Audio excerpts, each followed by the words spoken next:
et bienvenue à tous sur Jeunes Espoirs, le podcast qui parle d'art, de passion et de tout ce qui va avec, que ce soit positif comme négatif. Je suis Leger, présentateur de l'émission, et aujourd'hui, on a un épisode exceptionnel parce qu'on n'a pas un, mais deux invités.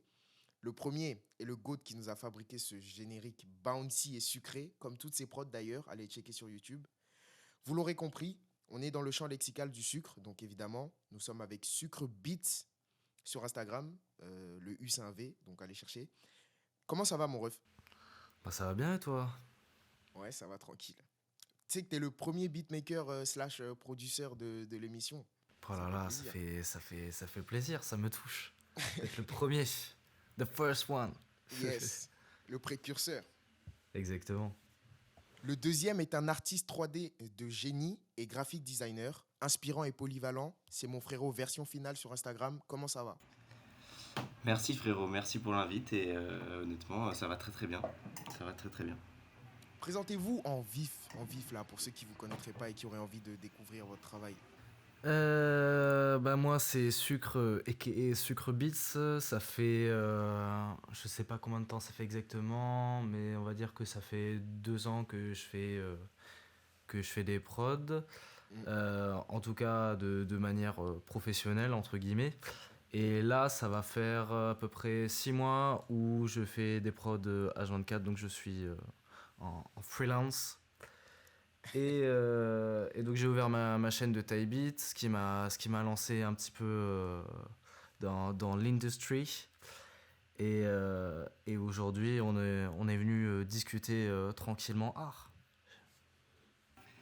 Et du coup moi c'est Alex et ouais comme tu l'as dit version finale sur Insta, je suis étudiant dans une école de direction artistique et motion design qui s'appelle IARTSUP et je fais pas mal de travail en plus de mes travaux de cours autour de la musique. Donc je suis en freelance aussi mais je vais créer pas mal de covers, tracklists et promos en général pour des petits artistes. Ok, super. Bon, avant qu'on aille dans le vif du sujet, j'ai deux trucs à faire. D'abord, un disclaimer que je fais à tous les épisodes. Ceci n'est pas une interview. On n'est pas là pour retracer la carrière des invités. Voilà, c'est plus une discussion. Genre, on va discuter de sujets qui nous intéressent plus ou moins. Et voilà, c'est pas une interview. Ensuite, le deuxième truc que j'ai à faire, c'est vous poser une question à vous deux. C'est comment votre art est venu vous trouver? Comment ton art t'a trouvé, Sucre, par exemple?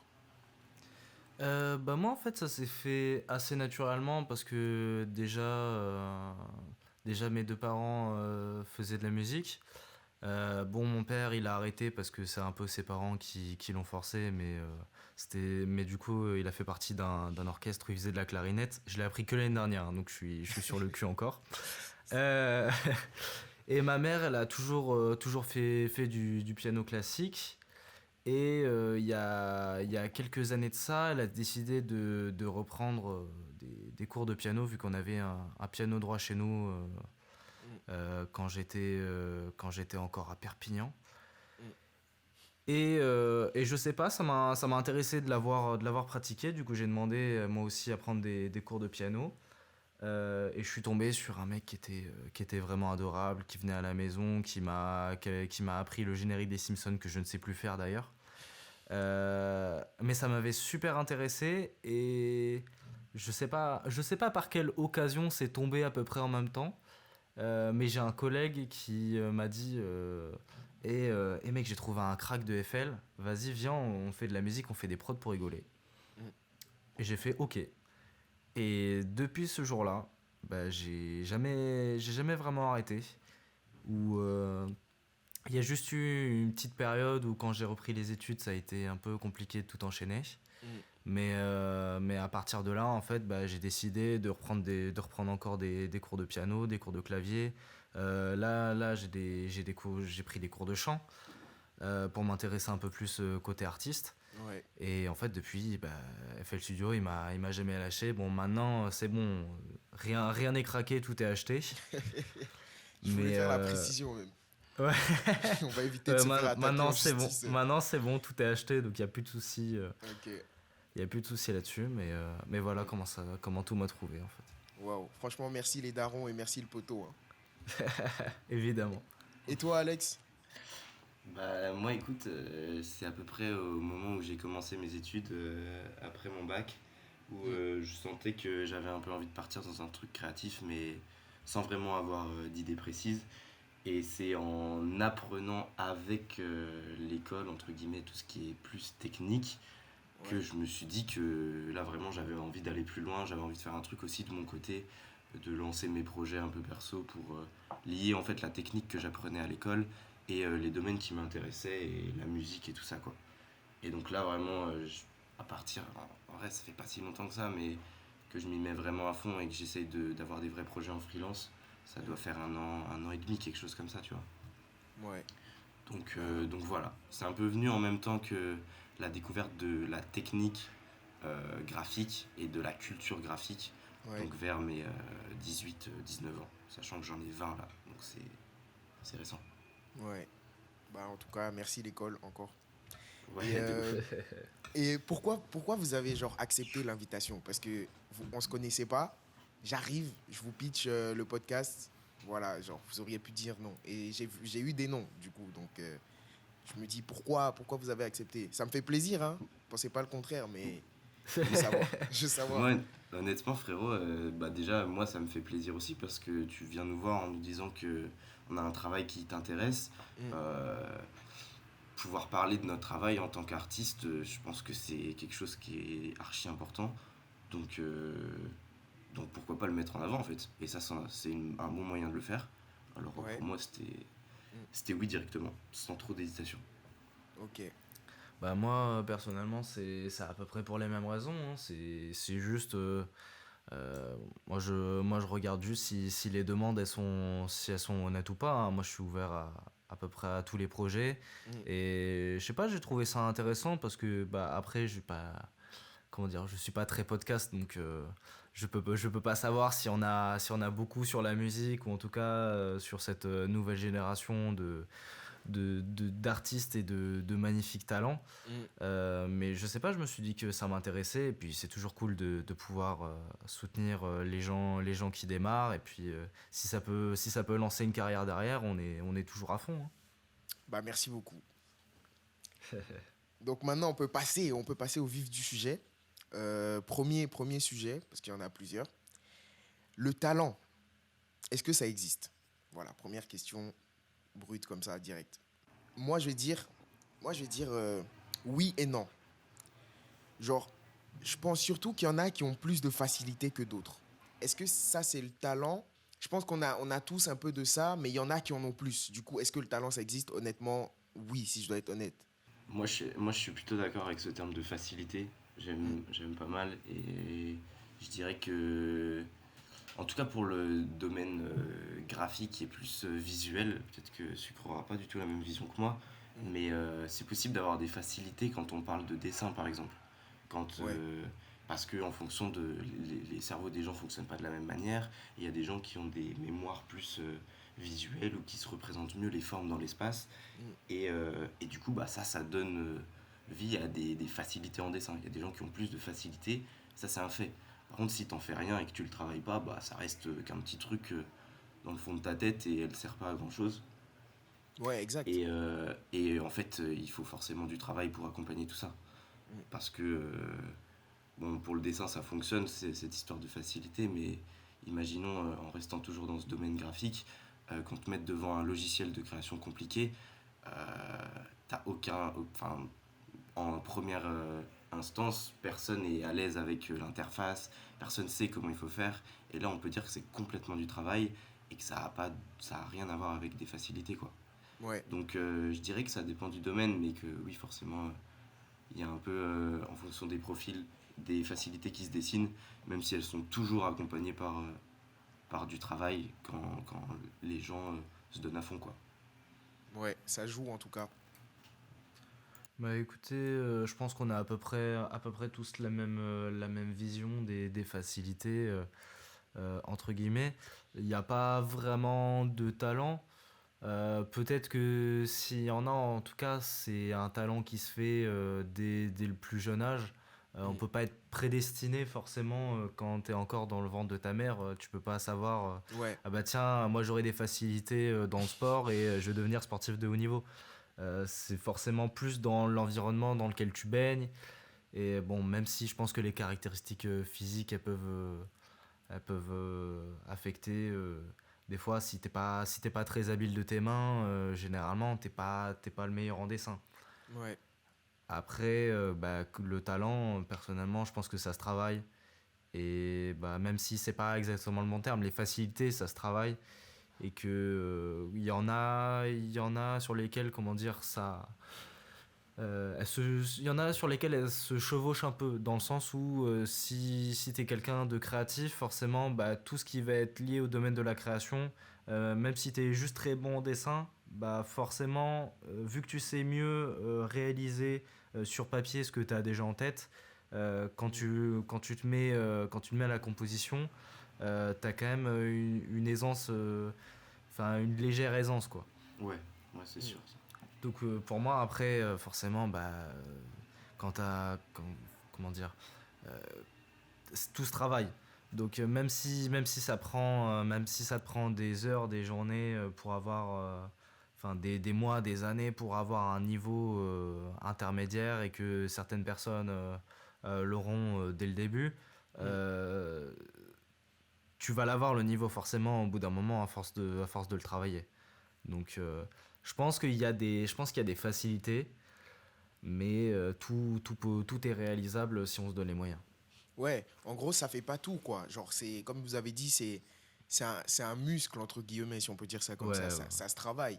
Genre, Ouais, un carrément. muscle, si tu le travailles pas, il va pas bouger. Genre, il va pas disparaître non plus, il sera là, mais tu l'utilises pas, tout Ça reste simplement. une grosse base de connaissances. Hein. Ouais, Ouais. voilà. Si t'as un talent de fou pour le dessin et que t'es face à un mec qui sait pas du tout dessiner, imaginons celui qui est bon en dessin, il touche pas à son talent, il est bien comme il est.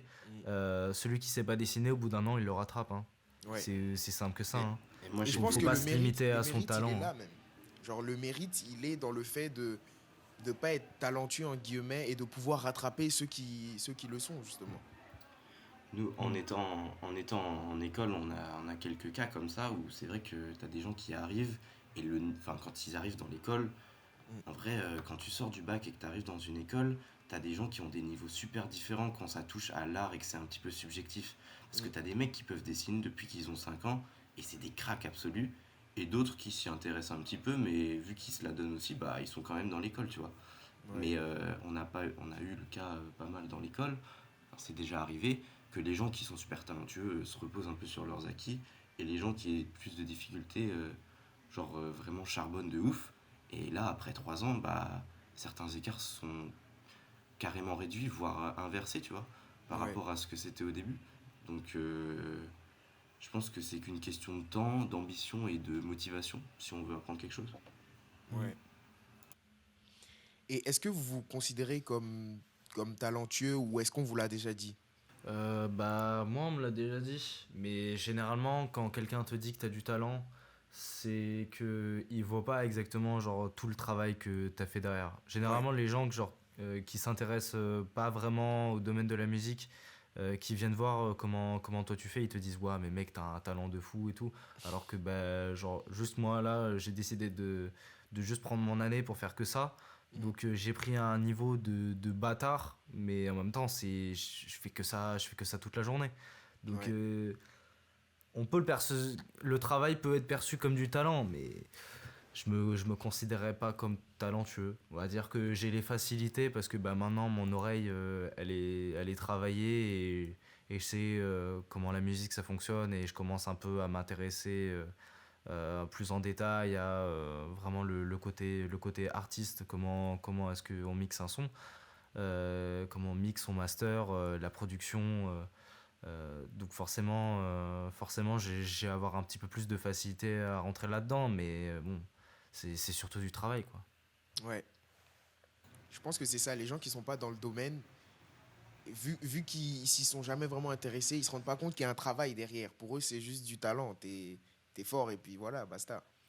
C'est vrai que même si ça part toujours d'une bonne intention, moi ça m'est déjà arrivé aussi qu'on me dise que je sois talentueux, mais je crois que j'aime pas trop ce mot parce que vraiment c'est Mm. comme si ça écrasait un peu tout le travail que tu faisais en mode bah de toute façon t'as ça de naissance ou de toute façon c'est comme si c'était des facilités alors qu'en vrai de vrai personne personne n'arrive à un niveau vraiment correct bon sans travail c'est pas possible ça n'existe pas.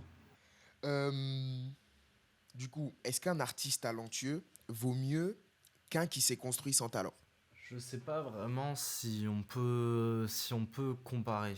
Parce que quelqu'un qui avait des difficultés, qui est parti de zéro et Mm. qui maintenant a le niveau de quelqu'un qui est parti avec un petit peu d'avance, entre guillemets, je sais pas vraiment si on peut comparer ça. Moi personnellement, j'aime pas trop le côté méritocrate Mm. où ah ben moi j'ai mis 2 fois plus d'efforts pour en arriver là. En fait, chacun galère dans son petit bateau à sa vitesse. Et Ouais, donc, on peut pas vraiment comparer tant qu'il y a pas, tant qu'il y a de l'humilité, tu vois. Pour moi, les deux sont équivalents. ouais. Moi je n'étais pas vraiment du même avis. Genre, moi, ma réponse, ça aurait été, au contraire, genre, celui qui est, genre, celui qui est, comment dire, celui qui a travaillé, qui est parti sans talent, du coup, et genre, mérite, mais son mérite, il est encore dans le fait qu'il n'avait pas de talent. Parce que le gars qui avait du talent, bah, lui, c'était un petit peu plus facile pour lui, alors que celui qui en avait pas du tout, c'est genre, t'as deux chantiers, il y a un gars qui avait genre les fondations déjà bâties et qui doit partir faire les étages, et t'as un gars qui a le terrain, et lui, il doit tout construire de là, tu vois. Mais c'est vrai que finalement, je vois ce que tu veux dire dans le sens où est-ce que c'est bien de finalement comparer, genre c'est pas le but, tu vois. Je vois ton point de vue dans le sens où c'est, on n'est pas là pour comparer qui mérite plus que l'autre. Mhm. Moi, je pense que le mec qui part avec des fondations, c'est aussi peut-être parce qu'il a eu une culture, même si ça reste inconscient. Par exemple, dans la musique, bah, peut-être qu'il a eu une éducation musicale, il a eu l'oreille très rapidement parce que, je sais pas, ses parents écoutaient beaucoup de musique et tout. Donc, Mm. même si on considère ça comme des facilités, bah, c'est des trucs qu'il a appris, même si c'est inconscient. Et que, bah, tant mieux, quoi. S'il a ce truc-là, qu'il en Mm. profite et qu'il utilise ses fondations pour aller encore plus loin. Mais il faut peut-être pas Mhm. se reposer sur les acquis, ça c'est sûr. Ouais. Et vous préféreriez être polyvalent et couvrir plusieurs domaines, ou genre être un master genre dans un domaine et c'est bon, quoi. Parce que moi, je dirais que pour moi, c'est la première option, être polyvalent, parce que j'aime tout contrôler. Genre, j'aime tout contrôler. Genre, j'aime être partout à la fois. Genre, la preuve, par exemple, Sucre peut confirmer, je lui ai demandé des conseils pour le beatmaking. Alex peut confirmer, je lui ai demandé des conseils pour la 3D. Donc, je veux vraiment être partout. Après, c'est vrai que ça a ses inconvénients. Genre, tu t'es pas une référence quand il s'agit d'un domaine précis, mais quand il faut être polyvalent, peut-être qu'on pensera à toi, mais je sais pas. Peut-être, et puis Ouais, peut-être que c'est moi, le moi jeune de maintenant qui dit ça. Peut-être que dans 5 ans, mais j'aurais changé d'avis. c'est peut-être parce que tu te cherches encore. Peut-être parce que t'as pas trouvé le truc qui te dit ah ouais là j'ai vraiment envie de faire que ça. Peut-être, tu vois. Ouais. Vrai, moi, enfin quand tu parles de domaines différents par exemple, moi en niveau musique, sound design, tout ça, je suis niveau zéro. Mais même à l'intérieur d'un domaine précis, genre la création graphique, t'as plein de sous-catégories en fait, où tu peux quand même être un créatif polyvalent, entre guillemets, Ouais. sans avoir de référence dans la musique. Mais je sais que nous, bah, à l'école, on est un petit peu obligé, mais je tourne, je fais de la 3D comme tu m'as présenté, Mm. mais c'est que quand je suis à l'école, c'est 10% du temps, enfin, je passe mon temps à faire de la 3D que 10% du temps, tu vois. Mm. Et sinon, je fais de la création de logos, de la charte graphique, du web design. Donc, moi je pense que l'école m'a forcé à avoir une espèce de polyvalence, et c'est cool pour le métier, entre guillemets, Mm. parce qu'on te recrute aussi pour ça. Mais par exemple, j'ai aucune notion dans le sound design, ou dans le beatmaking, ou dans le mixage, ou rien du tout, tu vois. Bah, moi je sais pas encore parce que il y a vraiment deux écoles où ouais comme tu as pu dire quand t'es vraiment un pro et un maître de ce que tu fais et Mm. genre tu maîtrises ton art tellement bien que genre juste tu t'es spécialisé dans un truc et que tu sais le faire mais extrêmement bien que t'en deviens un référent et je trouve ça beaucoup trop beau de voir des gens se focaliser là-dessus et de rester sur un même domaine et de se dire bon, bah, moi je vais faire du pixel art Mm. et je vais faire que ça, mais de toute ma vie. Et j'adore ça et je vais devenir un maître du pixel art et je connaîtrai toutes les astuces, les petits recoins, les petites techniques. Je trouve ça beaucoup trop incroyable. Mais en même temps, j'ai l'impression que on passe à côté de beaucoup de choses différentes et que ça, c'est beaucoup plus intéressant d'être polyvalent dans le sens où ton champ des possibles il s'élargit de fou et ton champ de vision et juste t'as l'impression des fois d'avoir ton troisième œil qui s'ouvre Mm. et c'est pour ça que moi je respecte énormément tous les artistes qui font leur prod, qui s'enregistrent, qui se mixent, qui se master, qui font la production, la communication, la distrib, qui vont voir les médias pour communiquer là-dessus et tout. Et je trouve ça vraiment trop incroyable. Et j'adorerais faire partie de ce panel-là. Euh, il y a par exemple anciennement Amnesia, qui a ce truc-là de vouloir être super polyvalent, où en fait il fait des prods, mais plus dans le sens de producteur, où il y a vraiment de la production derrière ses Ouais. titres, et c'est pas genre juste une prod qui tourne en boucle. Et en plus de ça, en fait, à chaque fois qu'il est à la prod de quelqu'un, il va te faire le mix et le master derrière. Ou Ouais. comme on peut voir par exemple avec Lil Chick hein, aussi, Mm. qui fait ça souvent, qui est souvent au master de projets de Lyre ou de Ness. Et je trouve ça formidable parce qu'en fait, te limites plus qu'à un seul truc. Tes chakras sont ouverts et ça te permet aussi comment dire, de faire le travail de deux personnes en une, entre Mm. guillemets. Ouais. Et je pense Exactement. aux yeux des gens, aux yeux des clients, c'est quand même vachement plus intéressant parce que du coup, c'est toi qui fixes la direction artistique, ta vision des choses, plutôt que d'avoir un groupe qui peut monter jusqu'à 5 personnes pour faire les différents trucs. Après, c'est des choix à faire. Moi, personnellement, je me dirige un peu plus vers le côté polyvalent, à voir ce que tout ça, ça peut donner et ce que le temps nous dira. Mm.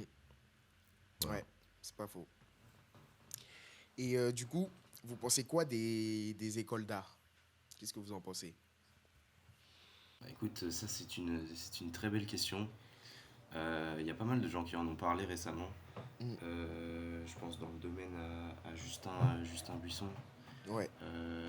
qui l'avait pas mal expliqué, qui est d'ailleurs qui a fait la même formation que moi, Mm. dans la Ah même ouais? école. Ouais. Ouais, il était dans mon campus et il est sorti l'année dernière.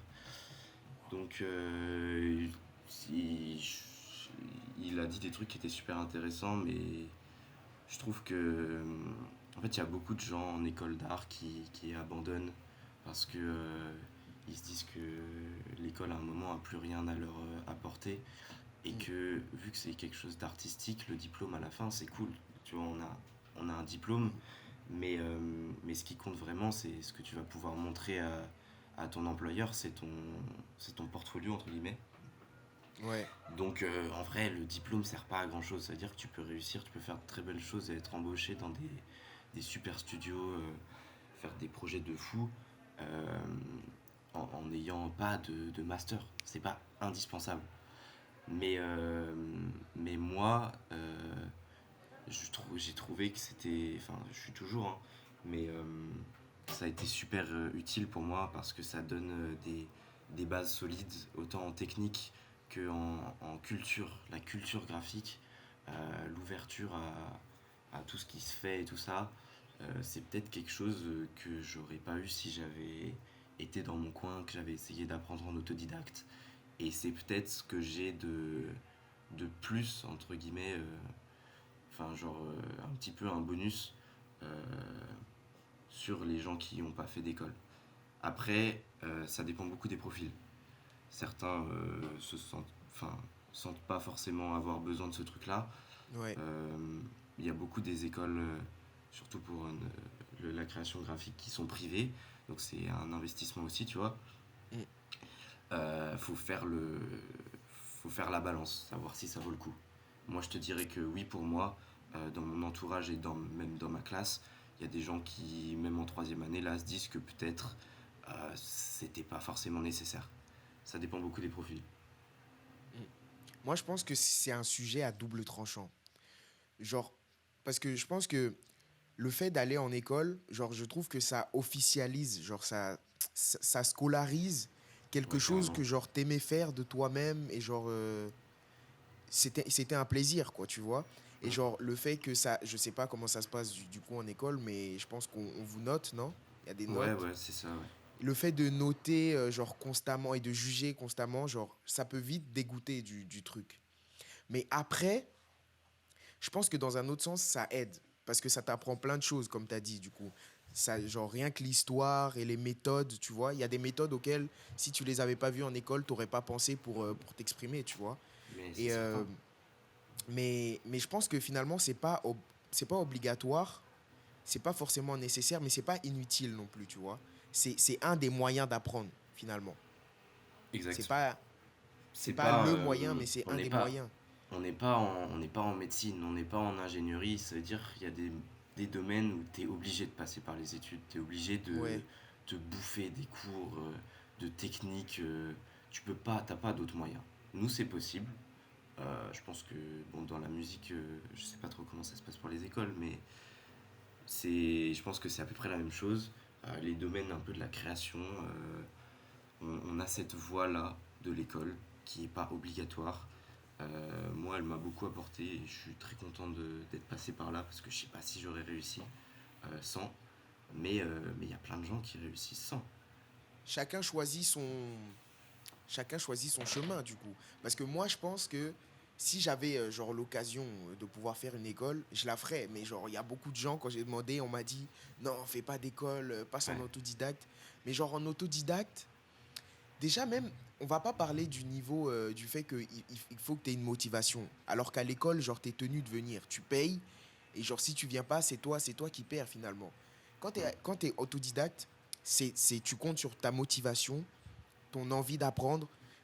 Alors que quand tu es en école, le jour où tu dis j'ai pas envie, tu es quand même obligé d'aller, tu vois ce que je veux dire? ouais, carrément. Et même si tu fais un domaine qui te plaît, bah il y a des fois, je suis en cours, c'est comme j'ai dit tout à l'heure, tu sais, on travaille sur plein de trucs différents. Il y a des cours qui me saoulent aussi, tu vois. Et je suis Ouais. pas heureux d'aller en cours en mode c'était la fiesta, je vis de ma passion.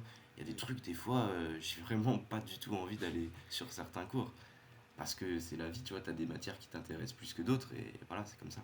Mais oui, c'est pas mal comme conclusion, le fait que ce soit qu'une option, qu'il y ait des gens qui réussissent et qu'on ait cette chance-là de pas être obligé de passer par cette case école, surtout avec le prix que ça coûte. Euh, mais que je trouve que ça apporte quand même quelque chose. Si tu es sûr de vouloir aller dans ce domaine-là, que tu veux en faire ton métier, c'est c'est un bon point, c'est un bon bonus. Ouais. Bon, du coup, là, sujet un peu gros débat. Tout lâcher pour suivre sa passion. Qu'est-ce que vous en pensez? Bah, comment dire moi, c'est pas vraiment ce que j'ai fait, entre guillemets, parce que bah, techniquement, c'est comme si je prenais une année sabbatique et bah, genre, moi, mon secours, c'est d'être encore chez mes parents. Mm. Donc, j'ai pas d'appartement à payer, j'ai pas de pression, entre guillemets, pour générer de l'argent. Mm. Je sais que chez certaines personnes, ça peut être une grosse motivation. Euh, je connais des gens qui avaient des sous de côté qui se sont dit bon bah maintenant même si je sais que j'ai un appartement tout ça à payer let's go, j'ai assez mis de côté et je vais tenter et je vais me mettre à fond là-dedans et ça commence à payer petit à petit. Mais c'est toujours bien d'avoir la sécurité derrière où t'es quand même sûr de pas finir à la rue, entre guillemets. Que ce soit juste au moins d'avoir le soutien des parents ou d'avoir un truc de ah bah merde, ça a pas marché, je peux quand même retrouver du travail ou faire autre chose et pas être endetté à vie Ouais. ou me retrouver tout seul à la rue. Euh, Moi personnellement, je dirais pas que je suis contre. Genre, moi, genre, si moi un jour, je pense que j'ai assez d'opportunités pour me dire ah bah c'est bon, je peux arrêter les études, je peux arrêter de bosser et maintenant je me jette à fond dedans. Si c'est le bon moment, euh, si généralement quand on sent que c'est le bon moment, c'est que c'est le bon moment et qu'il faut le faire. Après, ça se réfléchit, hein. Évidemment, c'est toujours une question financière avant toute chose. Ouais. Il n'y a pas vraiment d'autres questions à se poser, mis à part est-ce que ça va m'épanouir ou pas. Parce que quand un hobby devient un métier, des fois ça peut être compliqué. Moi, c'est la question que je me posais aussi. Est-ce que je vais pas faire un bon burn-out de la musique, sachant que des fois j'en pouvais plus à mes débuts. Mm. C'est surtout un rythme à trouver. Maintenant, je sais que je travaille en semaine et le week-end je me repose et ça me va extrêmement bien. Et puis des fois, je prends des petites vacances, au moins une semaine de vacances avec ma copine, et puis ça va mieux. Mais effectivement, faut rien lâcher, faut avoir du soutien derrière et y réfléchir, y songer avant de se lancer. Mais sinon, moi, si je devais le refaire, bah, je le referais 100 fois. Mm. Mais moi, je pense que c'est surtout une question, genre, une question de choix, tu vois. C'est possible de le faire, mais est-ce que, genre, tu l'auras choisi, mais est-ce que tu vas assumer, genre, ce qui se passe derrière, tu vois? C'est ça le truc. Après, ouais, ouais, c'est possible, mais en fait, moi, le truc que je me dis, c'est que il faut toujours faire un truc que t'aimes, tu vois. Quand tu fais un truc que t'aimes, je veux pas faire, ouais, genre, c'est le monde des bisounours et tout va bien se passer, mais c'est plus probable que tout se passe bien que tout aille mal, tu vois. Mhm. Je sais pas ce que t'en penses. Et du coup, dans le sens où, si tu quittes tout pour un truc que t'aimes, c'est pas sur un coup de tête, tu vois. C'est le truc, tu l'aimes. Si t'as pensé à tout quitter juste pour ça, c'est vraiment, il y a. Soit t'aimes vraiment ça, soit il y a autre chose qui t'attire, mais dans tous les cas, je pense que c'est un choix. Après, est-ce que c'est le bon? Ça dépend des cas aussi. Est-ce que c'est le bon choix? Je ne sais pas. Mais je pense que, ouais, ça peut être une bonne issue. Mais après, je pense que ce qui est dommage, c'est de toujours vouloir chercher genre la sécurité, tu vois. C'est pas tout le temps safe de suivre sa passion. Mais après, on va pas se mentir, on vit dans une société où il faut que ça soit safe, tu vois. Du coup, les gens, souvent, la plupart des Ouais. gens ne le font pas. Ouais, c'est sûr qu'il y a beaucoup de pression sociale, d'avoir toujours une petite sécurité derrière. Ouais, Non mais t'as fini le bac, c'est bien que tu fais un peu des études, comme ça au moins t'es sûr d'être recruté. Ah bah non, mais t'arrêtes pas à bac plus 3, fais un master, comme ça au moins t'es sûr d'être pris. Euh, alors, le problème, c'est pas tant la pression sociale, c'est plus la société dans laquelle on vit actuellement ouais. et la France d'avoir toujours ce truc qui repose beaucoup sur les études. Maintenant, je sais qu'avec le milieu de l'art, hein, c'est quand même vachement, vachement plus simple d'avoir son portfolio et de pas avoir fait d'études, mais si t'as fait un truc de. Si t'as juste une carrière de fou malade et que tu fais des œuvres incroyables, Mm. tu seras sûr d'être pris. Après, c'est sûr que d'avoir une petite sécurité, d'avoir dit ben, j'ai fait plus tout le wagon de connaissances tu peux acquérir que tu peux acquérir en passant par une école. Enfin, il y a des cas ça marche, il y a des cas ça marche pas. Faut tenter, voir. Ouais. Est-ce que vous pensez qu'on devrait dissocier l'œuvre de l'artiste? Big question. Ça, c'est une question, c'est C'est une délicat. question hyper compliquée. Ouais. Moi, je pense que la réponse qu'il faut qu'on accepte, c'est que non, on peut pas dissocier. Ah bon? Euh, pour moi, oui, et que d'une certaine part, Enfin, je sais pas comment dire. Parce que moi, mon amour pour Harry Potter me dit oui, il faut dissocier. Oui, exact. Mais comment dire Après, JK, elle a foiré, hein. Oui, après ça, c'est une question de savoir donner des deuxièmes chances. Bon, je pense qu'elle a abusé de sa 120e chance. Ah ouais, Et elle a abusé que, toutes bon, ses chances, là, c'est fini. mais c'est compliqué de se dire que, imaginons. Euh, alors ça c'est vraiment super compliqué. Mm. Imaginons, prenons le cas de Harvey Weinstein, je sais pas comment il s'appelle, Weinstein, je Oh, sais pas mec, exactement comment c'est. j'allais dire exactement la même chose. Bon, vas-y, ouais, je le connais, Où, t'inquiète. où c'est un gros producteur de cinéma qui Ouais, a fait d'énormes crasses d'harcèlement sexuel, d'attouchement, mais qui a produit énormément de films, ouais. qui a fait des coups bas, mais dans toute l'industrie pour avoir des œuvres signées sous sa boîte de production. Mm. Est-ce que pour autant on doit se limiter et se dire non, je ne regarderai pas tous les films qui sont produits par cette boîte? C'est assez compliqué. Est-ce C'est qu'on compliqué. décide de remettre ça aux mains de la justice et c'est la justice qui décide et qui tranche? C'est assez compliqué. Je sais même pas encore, personnellement, j'ai même pas encore fait le choix, ce choix-là. Donc je continue à regarder avec derrière mon petit cerveau qui me dit c'est pas cool ce que tu fais.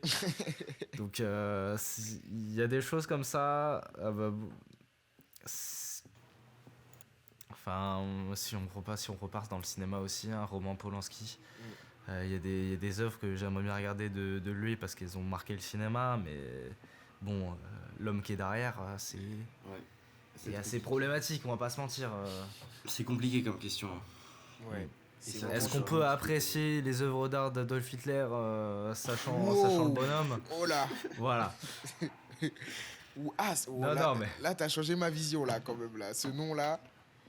Bon, Ah après. ouais, ouais. Bah après, c'est parce que lui, c'est sûr qu'il a fait des choses Ouais, terribles et non, personne peut lui, lui pardonner. Tu vois, mais est-ce qu'on est capable, si je te montre un tableau du Adolphe, et si je te dis pas que c'est de lui, est-ce que t'es capable de l'apprécier après que je t'ai cité son blaze ou pas? C'est assez compliqué. Mm. Moi, je pense que la réponse indéniable, c'est qu'il faut pas dissocier du tout et qu'il faut se limiter. Mais c'est une démarche qui est extrêmement difficile à accomplir à 100%. Ah ouais. Moi, j'ai Ouais. un avis totalement différent. Je sais pas si tu veux y aller, Alex, ou j'y vais. Vas-y, fonce. Moi, je pense, c'est genre, prenons le cas de Picasso, par exemple, un autre type Ouais. Pas funeste. mal, j'allais y aller. Et, mais il a fait des trucs remarquables, tu vois, précurseur du cubisme, machin. Je connais pas trop la peinture, mais je sais quand même ça, j'ai les bases. Est-ce que c'est pour autant que parce que c'est Picasso, quand tu vois une œuvre, tu vas dire oui, c'est beau, mais c'est Picasso, donc on va pas apprécier, tu vois.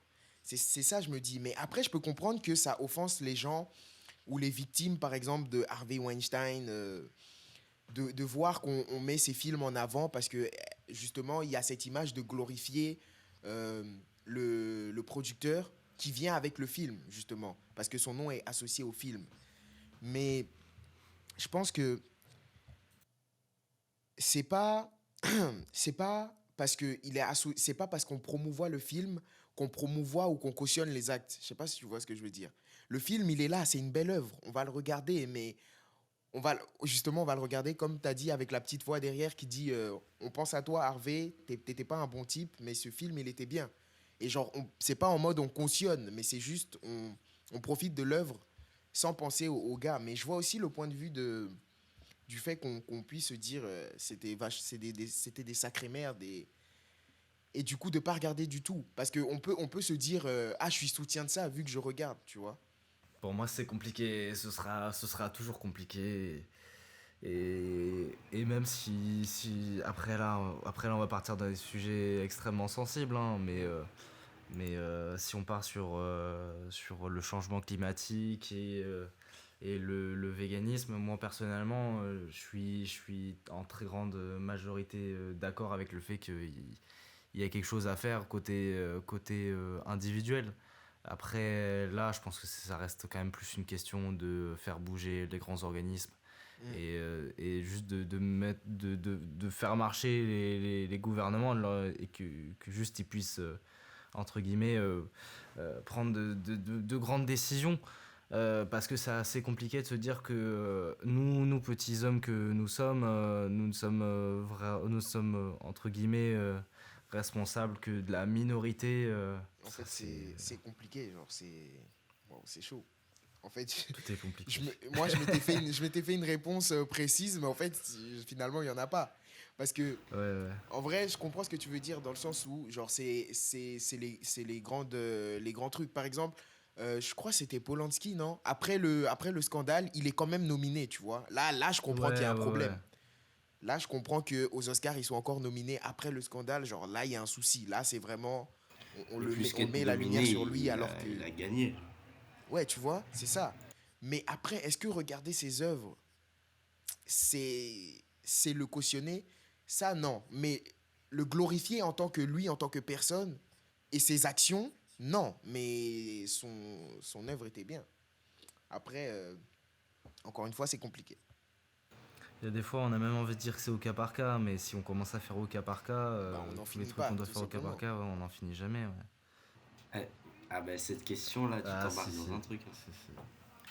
Mais je pense que ouais, la curiosité, entre guillemets, de chacun, de voir ce qui s'y passe quand même, est plus forte que ce truc de dire on bloque les actions de cette personne, on bloque les actions de cet événement-là. Mhm. Parce que t'as quand même envie de voir ce qui s'y passe derrière ce film de Polanski, même si le mec est pas bon derrière. T'as Mhm. quand même envie de voir ce qui s'y passe à la Coupe du Monde, même si bah, tu Mm. sais comment ça a été construit, ce qui s'est passé. Et je Mhm. pense que c'est des responsabilités individuelles, mais c'est compliqué, je pense. C'est compliqué pour tout le monde de se dire ok, on bloque vraiment. Donc, question en suspens. Question en suspens, Putain, vraiment. on a vraiment ouvert une question, on a fait. C'est compliqué. Ouais, c'est compliqué, c'est compliqué. Compliqué. Faut fermer le livre, là. C'est trop. Bon, bah, je pense qu'on arrive un petit peu vers la fin. Mais avant de finir, j'aimerais que vous donniez un conseil aux gens qui nous écoutent. Pas en tant que genre, ouais, on est les chefs, on sait tout, mais genre juste un petit conseil à, notre, à notre petit niveau, si je peux me permettre. Moi, pour la créa visuelle, plus, je dirais, de continuer à faire ce que vous kiffez et de. On me l'a dit souvent, mais quand on en parlait tout à l'heure, j'ai hésité à le dire, mais la passion ou quand il y a vraiment un truc qui nous fait vibrer, ça mène au travail indirectement et le Ouais, travail mènera à la réussite. Donc ouais. vraiment s'accrocher à ce qui nous fait kiffer, se prendre à 100% et, et aller jusqu'au bout. Et toi, sucre? Bah, moi, du coup. Alors, c'est très bizarre de passer d'un sujet comme ça à ça, mais. Bah, sinon, vraiment, juste créer, n'arrêtez jamais de créer. Et même si c'est pour garder des œuvres de côté et de jamais les montrer à personne, bah, juste en fait, en créant, vous allez peaufiner votre art Mm. et faut rien lâcher. Même si vous trouvez pas le temps de faire grand chose ou juste un petit moment dans le week-end, juste 15 minutes dans une semaine, c'est déjà beaucoup de se fixer cet objectif-là plutôt que rien faire et dire qu'on n'a pas le temps. Ouais. Donc créer mes petits artistes et lâchez rien parce que le travail ça paye et vous y arriverez un jour. Ouais. Tout le monde y arrive un jour. Moi, je dirais, euh, pour ceux qui se disent qu'ils n'ont pas de passion ou qui n'arrivent pas à trouver leur passion, touchez à tout et vous trouverez. Voilà, tout simplement. Touchez à C'est tout. beau. Et même ceux qui en ont déjà une, essayez de toucher à d'autres choses. On peut avoir plusieurs passions, du coup. Voilà, en tout cas, c'est la fin de l'émission. Merci à vous, les gars, d'avoir participé. Merci à toi pour l'invite. Ouais, Bah, et merci beaucoup. Hein. maintenant, en ce qui concerne moi et mes auditeurs, on se retrouve la semaine prochaine pour le dernier épisode, du coup. Et voilà, restez créatifs, prenez soin de vous. C'était Le G, Sucre et Alex. Et bye bye.